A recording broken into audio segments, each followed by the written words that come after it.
So I think in mind of many people think that when they go to VC, they are going to talk about their business idea and the VC is going to either say yes or no. But that doesn't happen. So what happens is that you first of all go to a VC and you meet most probably with the junior most person who is an investment analyst. And then once he's a gatekeeper. If he says okay, then you go to the next person. So it is principal, it is VP, then partner, and then an investment committee meeting which has all the partners. So there are multiple steps and you can fail at any step.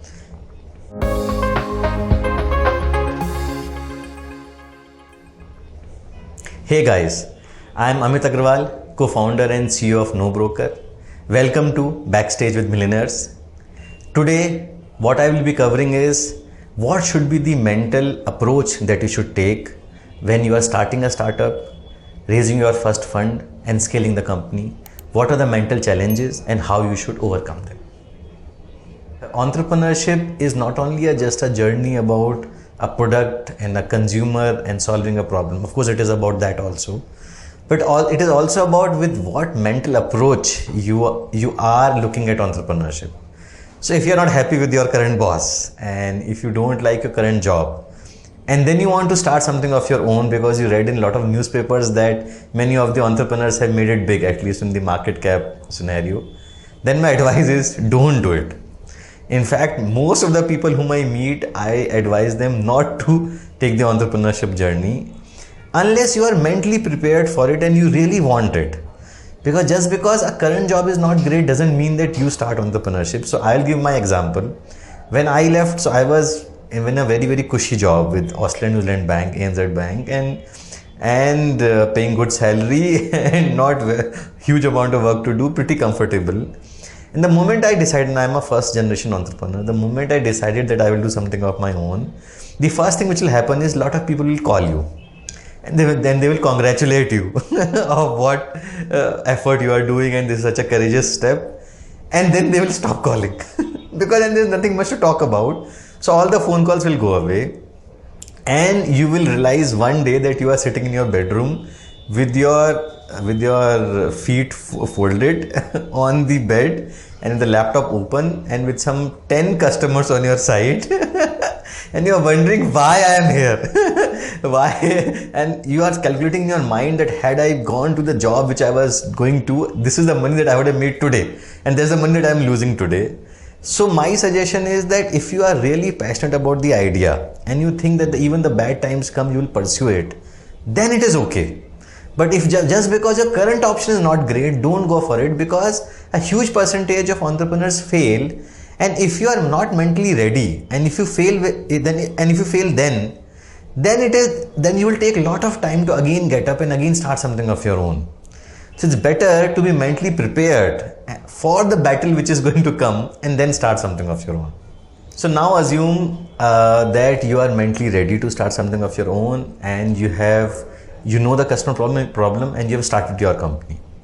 Now the next step in many of the startups is to raise funds. And for that, yes, in terms of what you should do technically is, of course, you should assess what the market size, what is the possible questions which a VC would ask, which VC should approach, and what traction you have received. You should talk about your team. So these are things which are standard, which you have to cover when you go to VC. But I also want to cover the mental readiness that you should have once you are going through this journey of raising funds. So I think in mind of many people think that when they go to VC, they are going to talk about their business idea and the VC is going to either say yes or no. But that doesn't happen. So what happens is that you first of all go to a VC and you meet most probably with the junior most person who is an investment analyst. And then once he's a gatekeeper. If he says okay, then you go to the next person. So it is principal, it is VP, then partner, and then an investment committee meeting which has all the partners. So there are multiple steps and you can fail at any step. And many a times the reason is something which you can understand, but most of the times you will feel that their thesis and your thesis are in contradiction. And hence many a time there's a disappointment as to why is it so that the VC is saying this thing. But you have to admit that this is about future prediction. And hence it is perfectly okay for a VC to say that I am not interested. So I think the mental readiness which is required is to anticipate this in advance. Make sure that when you meet a VC, you treat his questions, because many of them are pretty humble, and they wouldn't say no to your face. They will just ask their doubts as questions. So know those questions, think about them internally, whether you really need to change your business based on their questions. But be ready that many of them are going to say no. So if you meet 20 VCs, 19 of them say no, then when you go for the 20th VC meeting, and by the way, it has happened with us, then how do you maintain the same enthusiasm which that 20th VC needs? So you need to forget what has happened in the past 19 meetings, and you have to say, I am going to put my best again in this 20th meeting, because actually you only need one. So even if 19 people have said no, it has actually no impact if the 20th guy says yes and he's a good guy. So I think that's the mental readiness that we should have if you are raising funds, that for every VC meeting, give your best, treat the questions as doubts or suspicions which they have, come back and try to solve them, assess the market size, go into a small market research study to answer those questions. And after that, just keep on trying your best in every meeting. So once you have raised funds, now the next step is that how do you build your company? What you need is, of course, the good business, customers coming to you, loving your product and using them more and more. But then what you also need is great people who will take it forward. And I can tell you from my experience that I always read it in so many books that people are most important and so on and so forth. But it never actually hit me once I actually lived through that journey. Because from the starting stage to the first capital raising, it might be mainly you who is running the company. But after that, there has to be this humble realization that you are only going to contribute so much. And then you need people who are passionate just like you, because then it can just multiply exponentially. If you get more people like you who are passionate about the idea, who will not look at their watch as to when it is a time to go home, because they want to solve the problem. And if you can somehow hire better people than you, then the company can be really successful. So my suggestion would be to not look for pedigree while hiring people, not look for that first. Look for the fact whether that guy is really interested in solving this problem. Because I would say that passion is something which is mostly lacking in most of the people. I think people come on this earth, they live a life and then they just die without really having a passion for something. There is another set of people who are passionate by nature. Then those people are passionate either for music or for sports, but you can see in their resume and you can see in the way in which they talk that they're fundamentally passionate.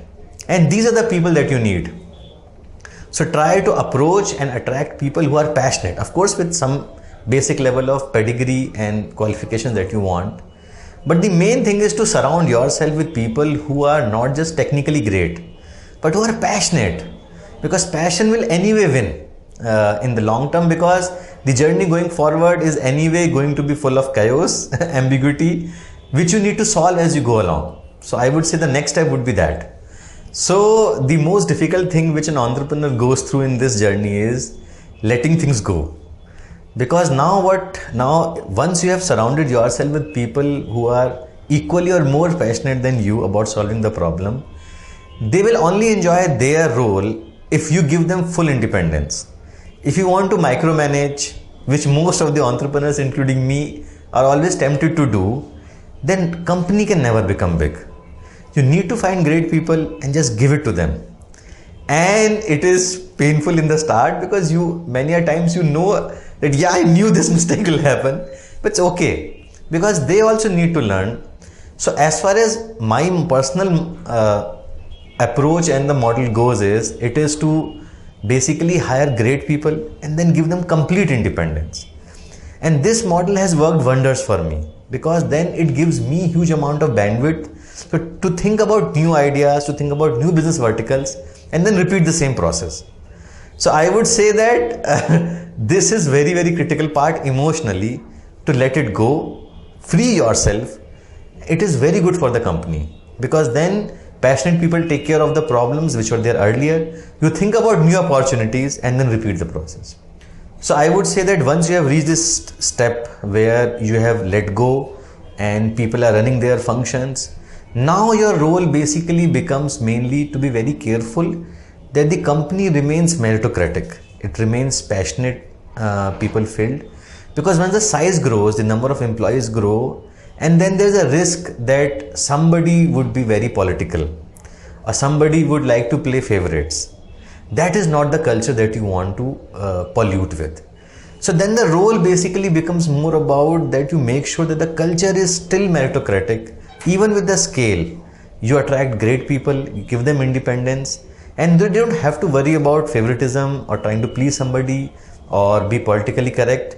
Let the honesty always win over nicety. So continue with that and the journey would be good. So guys, this is my advice. This has been my mental journey from starting a startup and scaling it up. And these are the mental challenges that I faced and how I resolved them. I hope you like the video. Please feel free to share it with your friends, family members, and wannabe entrepreneurs. And yes, in case you have any questions, please post them as comments at the end of this video and I will get back to you with the responses. And if you want to rent a house, buy a house, please check us out at NoBroker.com. We are also available on Play Store. I hope you have a great day. Thank you.